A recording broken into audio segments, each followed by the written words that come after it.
এমপিওভুক্ত শিক্ষক কর্মচারীদের জুলাই মাসের বেতনের জিও জারি। ভিডিওটি দেখার আগে যে সকল শিক্ষক বা কর্মচারী ভিডিওটি দেখছেন, দয়া করে ভিডিওতে লাইক ও চ্যানেলটি সাবস্ক্রাইব করে আপনার সহকর্মীর কাছে শেয়ার করে দিন। আজকের বড় খবর, এমপিওভুক্ত শিক্ষক ও শিক্ষা প্রতিষ্ঠান কর্মচারীদের জন্য এসেছে নতুন ঘোষণা। জুলাই মাসের বেতন প্রদানের জন্য শিক্ষা মন্ত্রণালয় আনুষ্ঠানিকভাবে জিও বা সরকারি আদেশ জারি করেছে। এই জিও অনুযায়ী জুলাই মাসের বেতন ইলেকট্রনিক ফান্ড ট্রান্সফার পদ্ধতিতে সরাসরি শিক্ষকদের ব্যাংক অ্যাকাউন্টে পাঠানো হবে। জিওতে কি বলা হয়েছে? সরকারি আদেশে স্পষ্ট উল্লেখ করা হয়েছে, জুলাই মাসের এমপিওভুক্ত শিক্ষক ও কর্মচারীদের বেতন ইলেকট্রনিক ফান্ড ট্রান্সফার পদ্ধতিতে তাদের ব্যাংক অ্যাকাউন্টে স্থানান্তরের নির্দেশ দেওয়া হল। এর মানে এখন আর নগদ চেক বা বিলম্বের ঝামেলা নেই। বেতন যাবে সরাসরি শিক্ষকের ব্যাংক অ্যাকাউন্টে। কবে টাকা পাবেন শিক্ষকরা?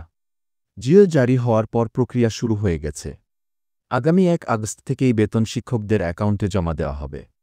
এটি হবে এফট পদ্ধতিতে দ্রুততম সময়ের মধ্যে। ইলেকট্রনিক ফান্ড ট্রান্সফার পদ্ধতির সুবিধা কি? চেকের ঝামেলা নেই, ব্যাংকে লাইনে দাঁড়ানোর দরকার নেই, সরাসরি অ্যাকাউন্টে টাকা চলে যাবে। নিরাপদ ও দ্রুত লেনদেন। শিক্ষা মন্ত্রণালয়ের ঘোষণা। শিক্ষা মন্ত্রণালয় জানিয়েছে, বেতন প্রদানের ক্ষেত্রে কোনো বিলম্ব হবে না। ইলেকট্রনিক ফান্ড ট্রান্সফার ব্যবহারের মাধ্যমে শিক্ষকেরা দ্রুত ও নিরাপদে তাদের বেতন পাবেন।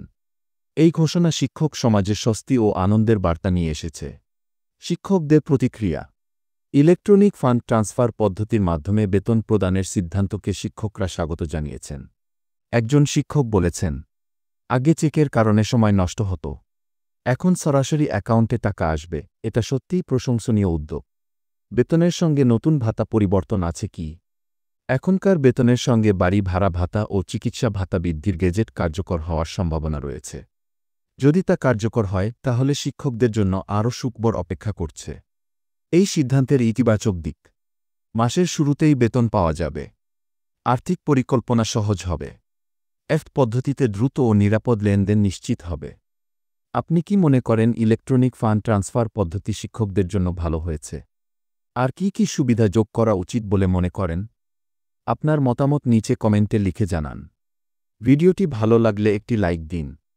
খবরটি শিক্ষকদের কাছে পৌঁছে দিতে শেয়ার করুন। আর নতুন খবর সবার আগে পেতে আমাদের ইউটিউব চ্যানেলটি সাবস্ক্রাইব করুন। সাথে বেল আইকন অন করুন যেন কোনো খবর মিস না হয়।